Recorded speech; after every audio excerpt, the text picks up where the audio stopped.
Hey everyone, I hope you're all doing well today.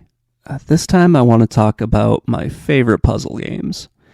This is a genre I don't play very often, and I kind of treat these as time waster games, even though some of them do have story modes to them, which is kind of like a bonus.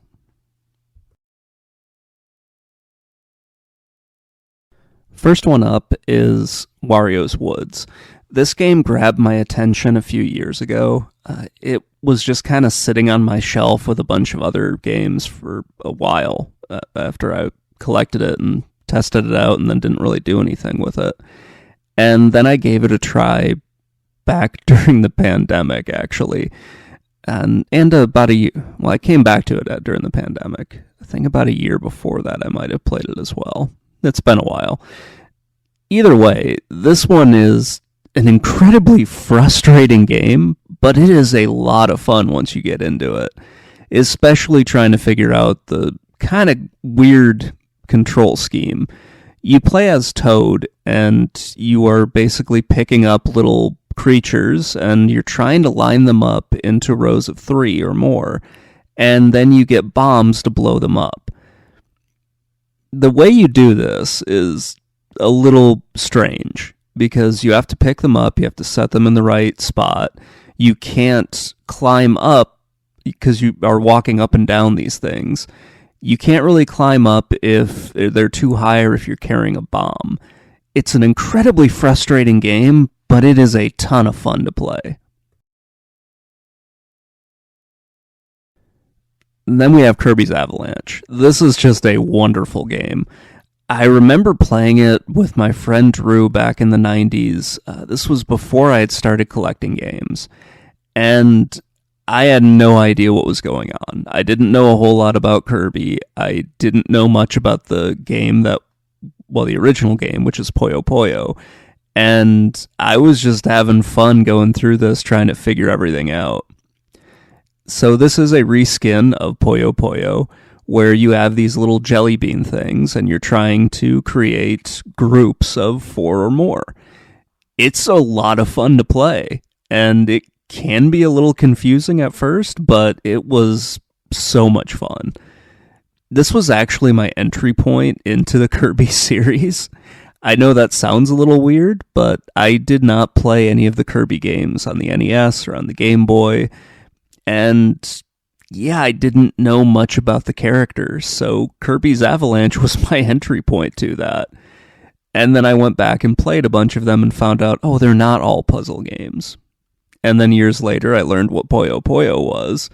Well, actually, decades later, I learned what Puyo Puyo was, and I was like, oh, that's why I liked Kirby so much, because this puzzle game is a ton of fun. So speaking of reskins, like Kirbys Avalanche, Tetris Attack is another reskin. This one was kind of weird because it's given a bunch of Yoshi characters. I don't know why companies did this, but Nintendo probably thought that a game about fairies and everything like that wasn't going to sell as well as just reskinning it with a Mario adjacent IP.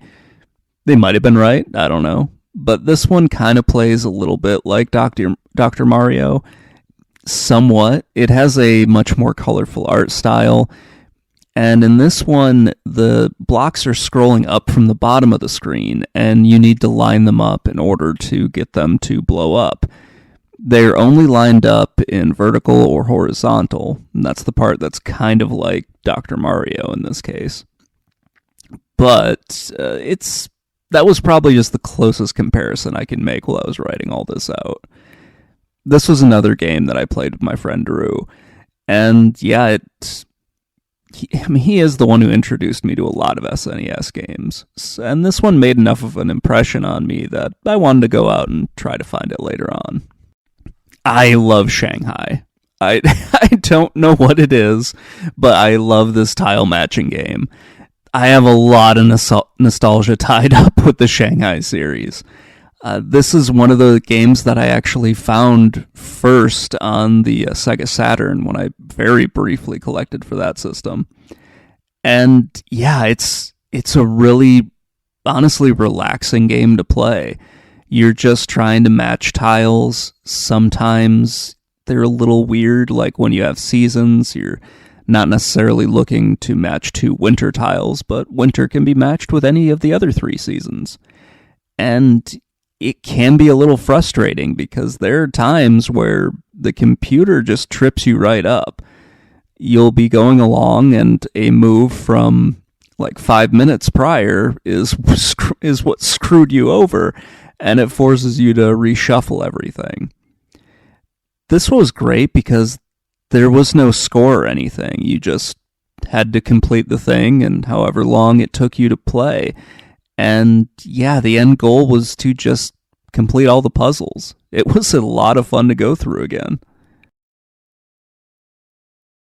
Yoshis Cookie has a whole lot of really stupid retrospective reviews on it where they're confused by the fact that it's a puzzle game that uses a Mario adjacent IP and isn't connected to any of the other Yoshi games. People seem really confused by that in some of the other reviews that I read for this. But Yoshi's Cookie is a wonderful puzzle game. It's pretty unique and different. Instead of having stuff coming down from the top or coming up from the bottom, it's coming in from the right side of the screen and also from the top at the same time. And you're just lining up cookies. That's it. This is one I normally play on the Game Boy, and oh man, it really is a lot of fun. It gets pretty challenging the more as you go on because it speeds up, and you have to deal with a whole lot of cookies being on the screen at the same time. I also am getting kind of hungry while I'm talking about this. Probably because I'm talking about cookies. Anyway, I found Yoshi's Cookie while I was collecting video games, and at the time I didn't know too much about it, or really any of the Yoshi games. So, similar to Kirbys Avalanche, this was kind of my entry point into learning more about Yoshi. I didn't have a Super Nintendo growing up, and I didn't play Super Mario Land 2, so yeah, Yoshi's Cookie kind of got me into the character in some ways. I was kind of amazed by the number of games that were reskinned for the global market. As I was going through all the puzzle games that I had, and the ones that I really liked, and some of the ones that I didn't like all that much, I was kind of shocked to see how many Puyo Puyo games were reskinned as something else, or how many things got Tetris slapped on it when they don't really play like Tetris, and they probably didn't need to be Tetris games.